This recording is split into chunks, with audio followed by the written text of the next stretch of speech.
The morning mist clung to the Powder River like ghostly fingers, and 8-year-old Takoda could feel something wrong in the air before he even opened his eyes. The usual sounds of the village waking, children's laughter, women grinding corn, horses nickering softly, were replaced by an unnatural silence that made his stomach clench with fear.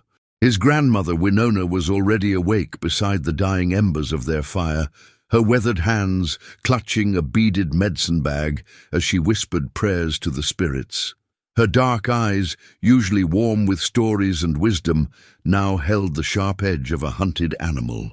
"Takoda," she whispered, her voice barely audible above the wind rattling their tipi walls. "Get dressed quickly. Do not make a sound." The boy pulled on his winter moccasins and wrapped his buffalo robe around his thin shoulders, his heart hammering against his ribs. Through the tipi's entrance flap, he could see other families moving with the same urgent, silent purpose, gathering precious belongings, hushing crying babies, preparing horses with trembling hands. Then the thunder came, but this wasn't the thunder of the sky, Father. This was the thunder of cavalry horses, dozens of them, pounding across the frozen ground like a stampede of death. The blue-coated soldiers appeared through the morning mist like demons from the worst stories the elders told around winter fires, their rifles glinting in the pale sunlight, their war cries mixing with the terrified screams of his people. "Run, little wolf!" Winona pushed him toward the back of the teepee just as a bullet tore through the buffalo hide wall. "Run to the ravine where your grandfather taught you to find the healing plants. Hide until—" Her words were cut short by the deafening crack of gunfire. Takoda watched in horror as his grandmother crumpled to the ground, her life's blood seeping into the sacred earth of their home. The medicine bag fell from her lifeless fingers, and instinctively the boy grabbed it before scrambling through a tear in the teepee's back wall. The world had become a nightmare of smoke, screaming, and violence. Soldiers on horseback rode through the village like avenging spirits, their sabers flashing as they cut down anyone who moved. Takoda saw his friend Chaitan's father fall beneath a cavalry sword, saw the trading post, where he'd learned to count in the white man's language, burst into flames. His legs moved without conscious thought, carrying him through the chaos as bullets whined overhead like angry wasps. A soldier on a bay horse spotted him and raised his rifle, but Takoda dove behind an overturned wagon just as the shot splintered the wood where his head had been. "There's another one!" the soldier shouted. "Little Savage is heading for the creek." Takoda's lungs burned as he sprinted toward the ravine his grandfather had shown him during summer berry-picking expeditions. Behind him, he could hear the thunder of hooves growing closer, the shouts of men who saw him as nothing more than a problem to be eliminated. A second bullet kicked up dirt near his feet, and he stumbled, his wounded shoulder crying out in pain where a piece of flying debris had torn through his shirt. The ravine opened before him, like the earth's own mouth, steep and treacherous, carved by countless seasons of snowmelt and rain. Without hesitation, Takoda leaped into its sheltering embrace, half sliding, half falling down the rocky slope, until he landed hard against a fallen cottonwood tree. Above him, he could hear the soldiers arguing. "Forget the kid, Lieutenant. He'll freeze to death out here anyway. Orders are to leave no survivors, Corporal. That includes the young ones. You want to climb down into that death trap for one scared boy. Look at those rocks. One wrong step and you'll break your neck." Takoda pressed himself against the log, every muscle in his small body trembling with exhaustion and terror. The medicine bag clutched in his fist felt warm against his palm, as if his grandmother's spirit still dwelt within the sacred objects. He closed his eyes and tried to remember her teachings about being invisible, about moving like the wind through the forest. The voices above grew fainter as the soldiers moved on to continue their grim work. But even from the ravine's depths, Takoda could hear the sounds of his world ending. The crackling of burning teepees, the final gunshots that silenced the last defenders, the victory whoops of men who had just destroyed everything he'd ever known. When silence finally settled over the massacre site like a shroud, Takoda allowed himself to weep. The tears came in great shuddering sobs that shook his small frame, grief and terror pouring out of him like water from a broken dam. He was alone now, truly alone, in a world that had suddenly become vast and hostile and cold. It was then that he heard it, the soft snuffle of breath that didn't belong to any human. Slowly, carefully, Takoda raised his head and found himself staring into the liquid brown eyes of the most magnificent horse he'd ever seen. The Mustang stood at the ravine's edge like a vision from the spirit world, his black coat gleaming even in the dim light, a perfect white star marking his noble forehead. Steam rose from his nostrils in the cold air, and his ears swiveled constantly, alert for danger. This was a wild horse, Takoda realized, one of the free spirits his grandfather had always spoken of with reverence and longing. For a long moment, boy and horse regarded each other across the space between worlds. Then, with a grace that seemed impossible for such a large creature, the Mustang picked his way down into the ravine, never taking his eyes off the wounded child who clutched his grandmother's medicine bag like a lifeline to the past. The Mustang remained motionless for what felt like hours, his dark eyes studying Takoda with an intelligence that seemed almost human. The boy had seen wild horses before, distant figures racing across the plains like living clouds, but never had he been this close to one of the legendary spirits his grandfather called the Wind's Children. Takoda's shoulder throbbed where the debris had torn through his shirt, and he could feel blood seeping through the fabric. His stomach cramped with hunger and fear, but he forced himself to remain perfectly still. Grandfather's voice echoed in his memory. "To speak with the four-legged brothers, little wolf, you must first learn the language of silence." The Mustang, Wikapi, Takoda found himself thinking, using the Lakota word for star, as he gazed at the perfect white marking on the horse's forehead, lowered his great head, and sniffed the air. His nostrils flared as he caught the scent of blood, and his ears flicked nervously at the lingering smell of gunpowder that drifted down from the destroyed village above. Slowly, carefully, Takoda extended one small hand palm up in the gesture his grandfather had taught him for approaching nervous horses. He made no sound, barely breathed, as Wikapi took a cautious step closer. The Mustang's hooves made no sound on the rocky ground. This was a creature who had survived by being invisible, by moving like shadow and wind. When Wikapi was close enough that Takoda could feel the warmth radiating from his powerful body, the horse suddenly froze. His head shot up, ears pricked forward with alarm. From somewhere above came the distant sound of voices, soldiers returning to search the ravine more thoroughly. "Lieutenant says we need to be sure. That kid could cause problems if he makes it to another camp and tells what happened here. Waste of time if you ask me. Look at this place. Nothing could survive down there." Wikapi's muscles coiled like springs as he prepared to bolt, but something extraordinary happened. Instead of fleeing, the great horse looked down at the wounded boy and seemed to make a decision that went against every instinct of his wild nature. Moving with surprising gentleness, he nudged Takoda with his muzzle, then positioned his body between the child and the rim of the ravine. Takoda understood. This magnificent creature was offering protection, shelter, the kind of partnership his people had always believed possible between humans and animals when respect flowed both ways. With trembling hands, the boy reached into his grandmother's medicine bag and withdrew a small piece of dried meat, precious food he'd been saving for the journey he'd never expected to make. He offered it to Wikapi with the palm-up gesture of friendship. The Mustang's soft lips brushed his hand as he accepted the gift, and in that moment, Takoda felt something shift in the world. He was no longer completely alone. The voices above grew closer, and both boy and horse pressed themselves against the shadowed side of the ravine.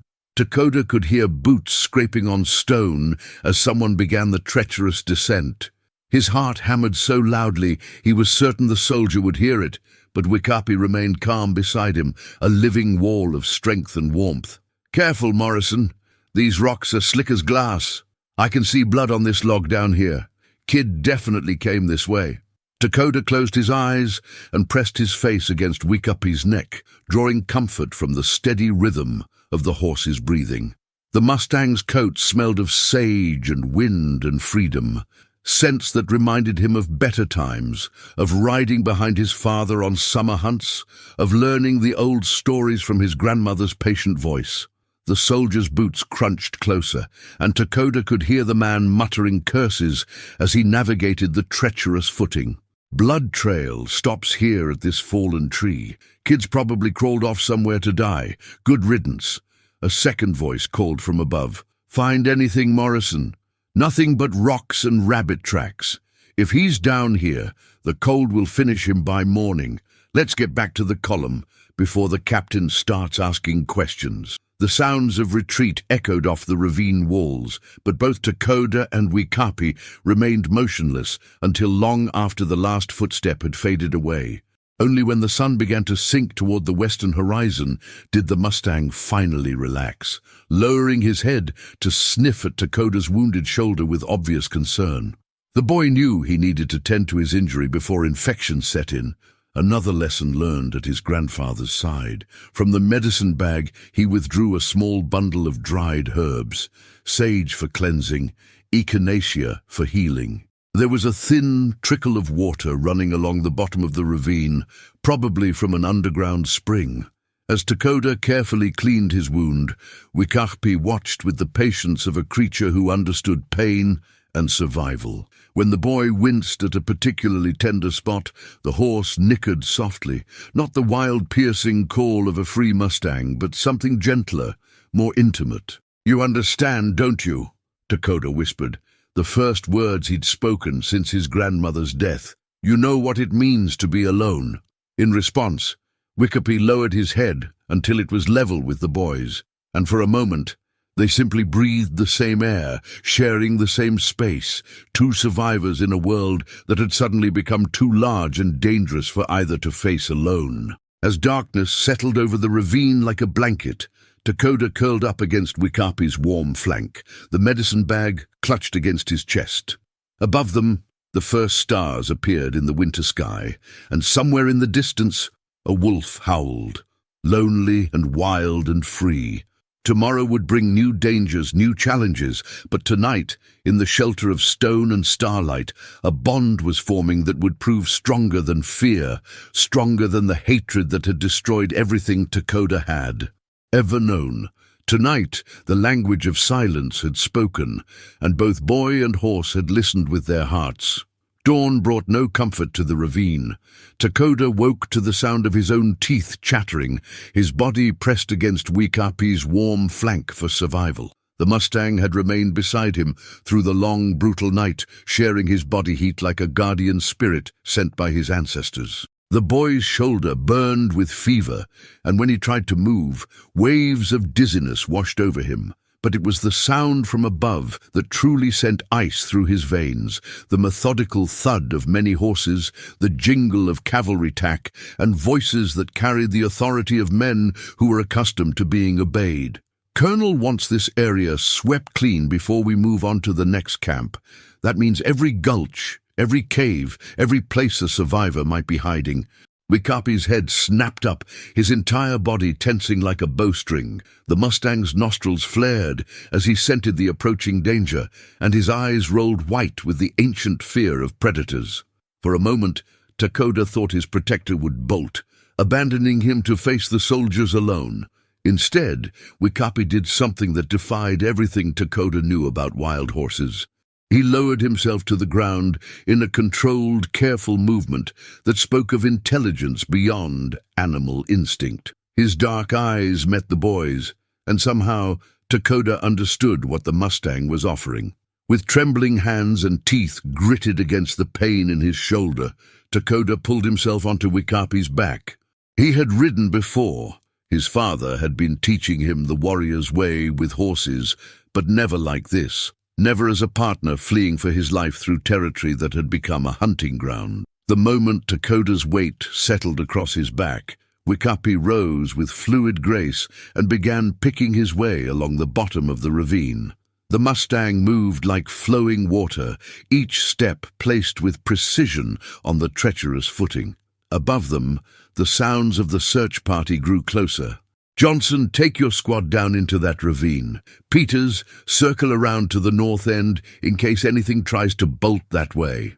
Dakota pressed himself low against Wikapi's neck, feeling the powerful muscles bunching beneath him as the horse navigated around fallen rocks and through patches of ice-crusted snow. The ravine wound like a serpent through the landscape, offering momentary concealment, but no true escape. Eventually, they would have to emerge into open ground where the cavalry would spot them instantly. Behind them, Dakota could hear soldiers beginning their descent, their boots sending showers of pebbles cascading down the rocky walls. One man cursed loudly as he slipped, and the sound echoed like thunder in the confined space. "Careful with those rifles, boys! Don't want any accidents down here." "Only accident would be letting some little savage slip through our fingers, Sergeant." The casual cruelty in the soldier's voice made Dakota's stomach clench with rage and fear. These men spoke of hunting him like he was no more than a rabid animal, something to be eliminated without thought or conscience. He buried his face in Wikapi's mane, drawing strength from the Mustang's steady courage. Ahead, the ravine began to narrow, the walls closing in until there was barely room for horse and rider to pass through. Wikapi never hesitated, threading his way through the gap with the sure-footedness of a mountain goat. But Dakota could see what lay beyond the narrow passage, open prairie stretching for miles, with nowhere to hide from pursuing cavalry. "There!" the shout came from behind them, much closer than Dakota had expected. "I can see horse tracks in the mud here, fresh ones." Wikapi's ears flattened against his skull, and he broke into a trot that jarred Dakota's wounded shoulder, but carried them swiftly toward the ravine's mouth. The boy could hear the soldiers scrambling after them now, no longer concerned with stealth, their boots echoing off stone as they gave chase. They burst from the ravine's shelter like an arrow from a bow, Wikapi's hooves striking sparks from the rocky ground as he accelerated into a full gallop. The winter wind cut through Dakota's torn shirt like knives, but he barely felt the cold. Behind them, soldiers were shouting, and he could hear the distinctive crack of rifle fire. "There they are, Indian boy on a black horse.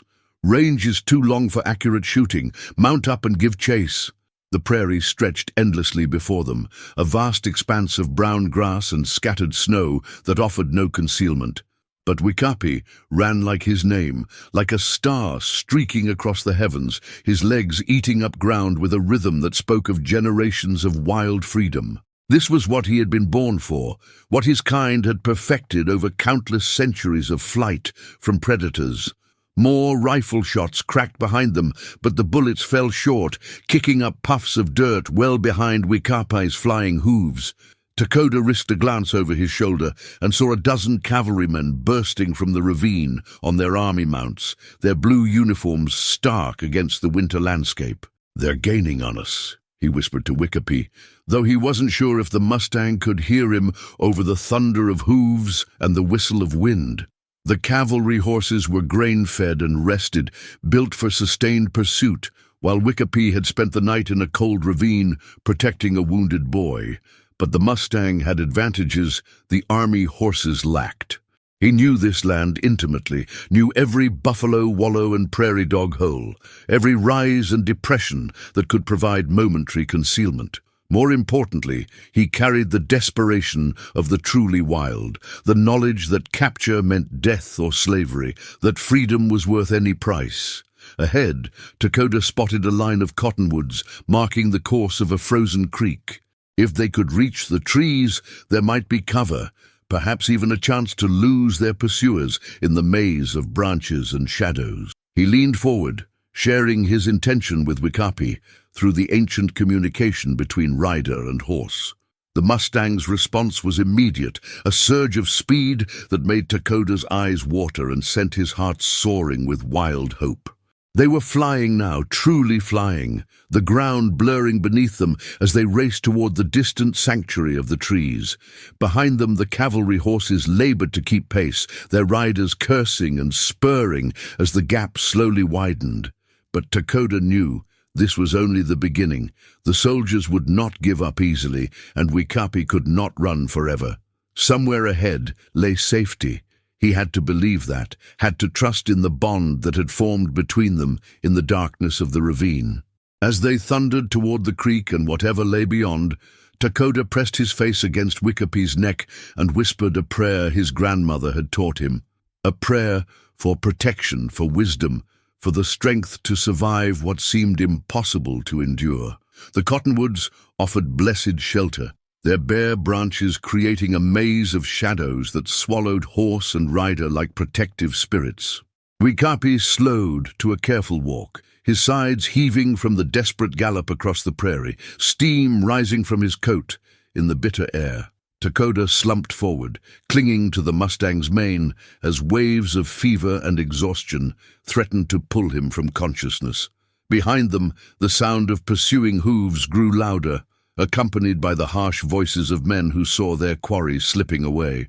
The cavalry had spread out in a wide line, hoping to prevent escape, but the creek bottom was treacherous with hidden ice and fallen logs that could cripple an unfamiliar horse.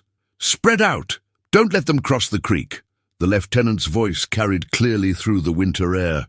"Morrison, take your men upstream. Jackson downstream. We'll box them in." Wikapi's ears swiveled constantly as he navigated through the trees, reading the sounds of danger with the precision of a creature whose ancestors had survived by such vigilance. The frozen creek gurgled beneath its shell of ice, and Takoda could see dark water flowing swift and deadly beneath the deceptively solid surface. "We have to cross," he whispered to Wikapi, though speaking sent fresh waves of pain through his fevered body. "It's our only chance." The Mustang seemed to understand, approaching the creek's edge with the careful deliberation of an animal testing uncertain ground. He placed one hoof on the ice, then another, distributing his weight as he searched for a safe crossing point. The ice groaned ominously beneath them, spiderweb cracks spreading from each step. Behind them, rifle shots cracked through the trees as the soldiers drew closer. A bullet whined overhead, splintering bark from a cottonwood just inches from Takoda's head. Wikapi snorted in alarm but held steady, continuing his careful advance across the treacherous surface. Halfway across, disaster struck. The ice beneath Wikapi's rear hooves gave way with a sound like breaking glass, plunging his hindquarters into the icy water. The Mustang scrambled for purchase, his front legs still on solid ice, but Takoda could feel him slipping deeper as the current tried to drag them both downstream. "Hold on, Wikapi!" Takoda threw himself forward, redistributing his weight toward the Mustang's shoulders. The movement sent agony through his wounded shoulder, but he gritted his teeth and held on as Wikapi fought to escape the creek's frozen trap. The soldiers had reached the creek bank now, and their shouts of triumph echoed off the water. "They're stuck! We've got them!" "Don't shoot the horse," the lieutenant called out. "Colonel wants to question the boy first." With a mighty surge of muscle and determination, Wikapi hauled himself from the broken ice, water streaming from his coat as he lunged toward the far bank. But the effort had cost him. Takoda could feel the Mustang's strength flagging, could see the exhaustion in every labored step. They stumbled up the opposite bank and into another stand of trees, but the soldiers were already searching for their own crossing point. It wouldn't take them long to find a way across, and when they did, Wikapi would be too tired to outrun them again. That's when Takoda spotted it, a narrow game trail winding up the rocky bluff that rose beyond the creek bottom.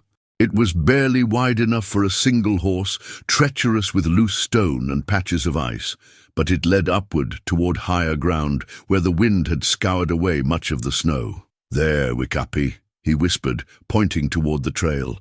"Can you make it?" The Mustang followed his gaze and seemed to weigh their options.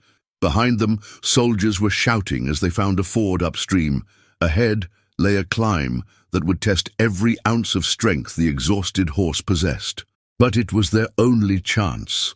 Wikapi began the ascent with the careful determination of a mountain climber, each step placed with precision on the uncertain footing. Loose stones rattled down behind them, marking their passage for any who might follow. Dakota pressed himself low against the Mustang's neck, trying to make himself as light as possible while fighting to stay conscious. The trail switchbacked up the face of the bluff, and with each turn, the drop below grew more terrifying. One misstep would send them both tumbling to their deaths on the rocks below. But Wikapi climbed with the sure-footedness of his wild heritage, muscles bunching and releasing as he powered upward through sheer force of will. There they go! The cry came from below, followed immediately by rifle fire. Bullets sparked off the rock face around them, but the angle was too steep for accurate shooting. Still, Dakota felt one graze his leg, adding fresh blood to his growing collection of wounds. Near the top of the bluff, Wikapi stumbled, his front hoofs skidding on a patch of ice. For a heart-stopping moment, they teetered on the edge of disaster, the Mustang's weight shifting backward toward the abyss. But somehow, with a desperate scramble of hooves on stone, he regained his footing and surged upward onto the flat ground above. They had made it, but at a terrible cost. Wikapi stood with his head hanging, sides heaving like bellows, every breath a visible cloud in the freezing air. Dark patches of sweat froze instantly on his coat, and Dakota could feel the tremor of exhaustion running through the Mustang's powerful frame. Below them, the soldiers had reached the base of the trail and were arguing about whether to attempt the climb. Some wanted to pursue immediately, while others pointed out the danger of the narrow path and the approaching darkness. "Let them go," the lieutenant finally decided. "Horse is half dead anyway, and the boy's wounded. They won't survive the night in this cold. We'll find their frozen bodies come morning."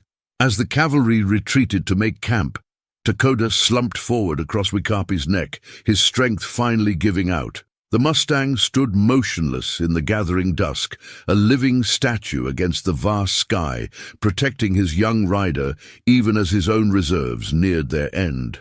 "Thank you," Dakota whispered, his words barely audible over the wind that swept across the high plateau. "Thank you for not giving up."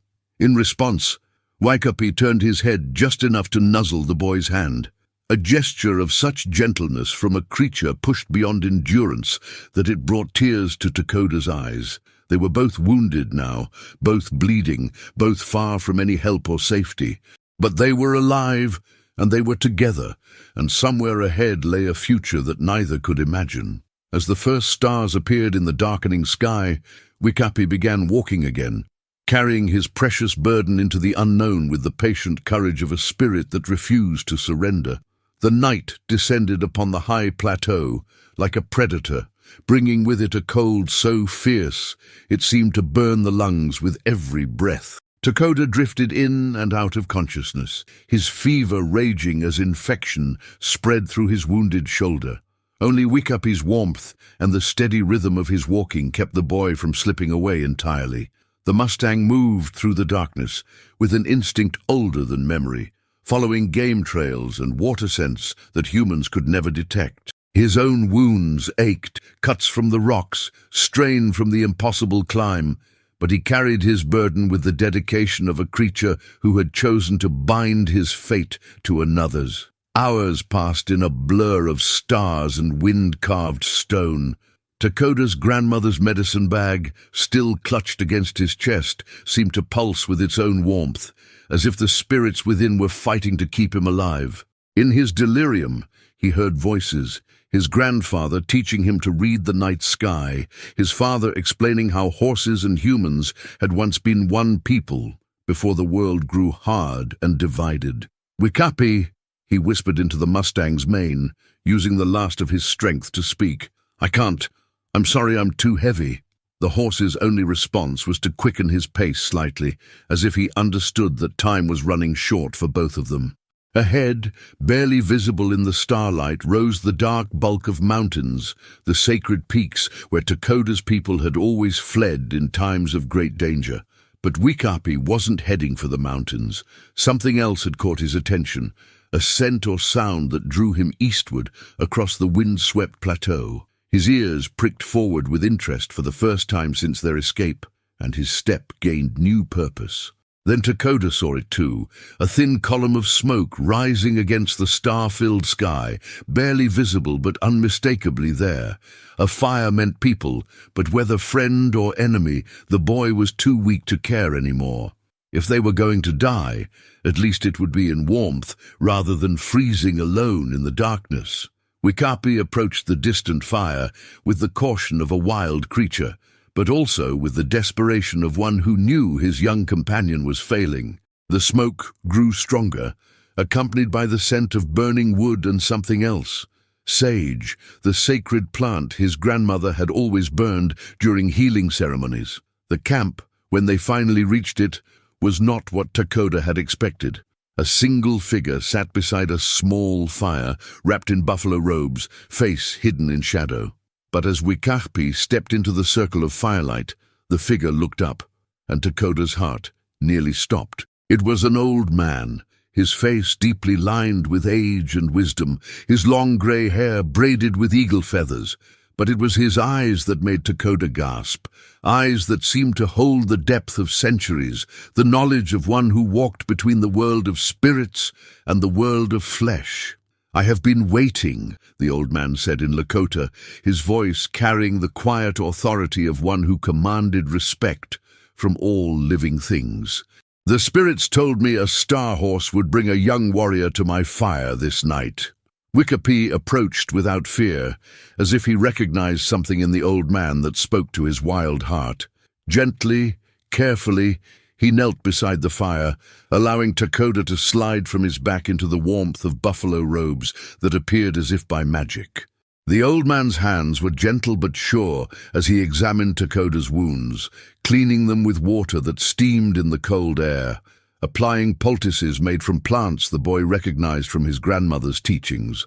All the while, he spoke in a voice like wind through grass, telling stories of the star people and the horse spirits who sometimes chose to help the children of Earth. "Your grandmother sends her love," the old man said as he bound Takoda's shoulder with soft doe-skin.